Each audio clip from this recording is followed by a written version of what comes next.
তারা ক্ষতির সম্মুখীন হয় কানা ইয়াউসা, তারা পুরোপুরি হতাশ হয়ে যায়, দুঃখ ভারাক্রান্ত হয়ে বলে, আল্লাহ আমার সাথে কেন এমন করছেন, কেন আমার সাথে এমন হচ্ছে, আমি কি এমন করেছি?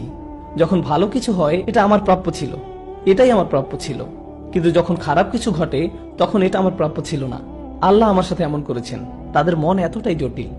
যখন বলা হলো ওয়া ইদা মাশশাহু শার, যখন অনুগ্রহের কথা বলা হলো তখন কে অনুগ্রহ করেছেন?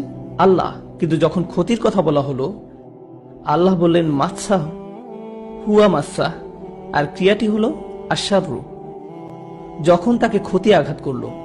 অন্যভাবে বলতে গেলে আল্লাহ নিজেকে ক্ষতি শব্দটি থেকে দূরে রাখলেন।